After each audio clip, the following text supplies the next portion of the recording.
कि आरक्षण खत्म करेंगे, तो इस बात के आधार पर कह रहा हूं कि भागवत जी ने कहा था आरक्षण खत्म होना चाहिए। मनमोहन वैद्य आरएसएस के नेता कहते हैं आरक्षण खत्म होना चाहिए।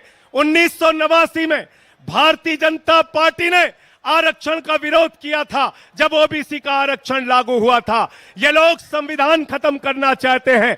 लल्लू सिंह कहते हैं अयोध्या के प्रत्याशी संविधान खत्म करो। ज्योति मिर्धा कहती हैं संविधान खत्म करो। अरुण गोविल कहते हैं संविधान खत्म करो। अनंत हेगड़े कहते हैं संविधान खत्म करो। अरे जो बाबा साहब का संविधान खत्म करेगा हम उसकी राजनीति खत्म करेंगे, यह संकल्प हमको लेना है। इतनी नफरत है भाजपा के मन में, इतनी नफरत। 5 साल तक मुख्यमंत्री रहे अखिलेश यादव जी, 5 साल तक। और जब अपना घर खाली किया तो भाजपा के लोगों ने गंगा जल से वो घर धुलने का काम किया। इतनी नफरत। अभी कुछ दिन पहले कन्नौज के अंदर अखिलेश यादव जी एक मंदिर में चले गए, उस मंदिर को गंगा जल से धुलने का काम किया। इतना अपमान करते हो आप, इतनी बेइज्जती करते हो आप, इतनी घृणा है आपके मन में पिछड़ों के प्रति, दलितों के प्रति। मैं आप लोगों से निवेदन करने के आया हूं, जो अखिलेश यादव का अपमान हुआ, अपने वोट की ताकत से उसका बदला ले लेना। तैयार हो सब लोग? तैयार हो ना? तैयार हो? मंदिर का शिलान्यास होता है, दलित समाज से आने वाले राष्ट्रपति रामनाथ कोविंद जी को नहीं बुलाते। मंदिर का उद्घाटन होता है, आदिवासी समाज की राष्ट्रपति द्रौपदी मुर्मू जी को नहीं बुलाते। अपमान करते हो आप दलितों का, पिछड़ों का, आदिवासियों का। इसीलिए अखिलेश यादव जी ने आह्वान किया है पीडीए मिलकर इस बार भारतीय जनता पार्टी की जमानत जब्त कराने का काम करेंगे। तैयार हो ना सब लोग? मोदी जी क्या कर रहे हैं? कह रहे हैं 400 पार, 400 पार, 400 पार। हमने कहा इन चक्करों में मत पड़ना, ये मोदी जी का जुमला है।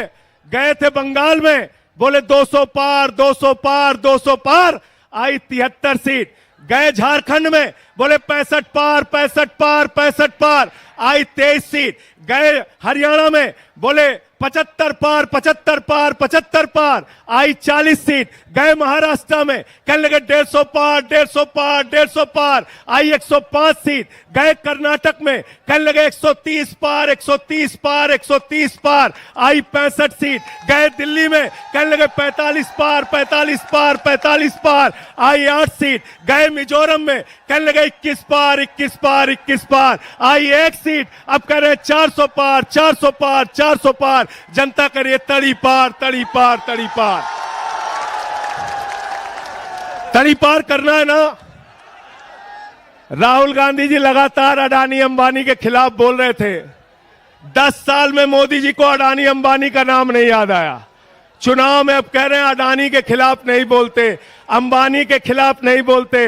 अरे मोदी जी, अगर आपको टेम्पू का नंबर मालूम है तो ईडी सीबीआई भेजो, अडानी अंबानी को गिरफ्तार करो, करो गिरफ्तार, उनको करो गिरफ्तार। इसलिए इस जुमले में नहीं फंसना है। अंतिम बात कह के मैं अपनी बात को खत्म करूंगा। साथियों और दोस्तों, अखिलेश यादव जी ने उत्तर प्रदेश के विकास के जो काम किए उसके फीते आज तक काटे जा रहे हैं, उसके फीते आज तक काटे जा रहे हैं। इसलिए ये लोग स्कूल नहीं बना सकते, अस्पताल नहीं बना सकते, सड़कें नहीं बना सकते, बिजली पानी नहीं दे सकते। मोदी जी आए थे कोरोना के टाइम में, उन्होंने कहा भाइयों और बहनों, गांव-गांव में कब्रिस्तान है तो शमशान होना चाहिए कि नहीं होना चाहिए? ये शमशान बनाने वाले लोग हैं। ये आपके बच्चों को स्कूल अस्पताल नहीं दे सकते। हमारे मुखिया अरविंद केजरीवाल को जेल में डाल दिया, मनीष सिसोदिया को जेल में डाल दिया, सत्येंद्र जैन को जेल में डाल दिया, मुझे 6 महीने जेल में रखा। 6 महीने नहीं, पूरी जिंदगी जेल में रखोगे तब भी तुमसे लड़ेंगे और जीतेंगे। जय हिंद, इंकलाब जिंदाबाद, समाजवाद जिंदाबाद। भाइयों, अभी बार बार शिकायत मिल रही है कि पुलिस वाले हमारी गाड़ियों को, हमारे कार्यकर्ताओं को जीटी रोड पर, तिरवा रोड पर जगह जगह रोक रहे हैं, झंडा लगी गाड़ियों को रोक रहे हैं, आने नहीं दे रहे हैं। अभी मेरे पास शिकायतें आ रही, बहुत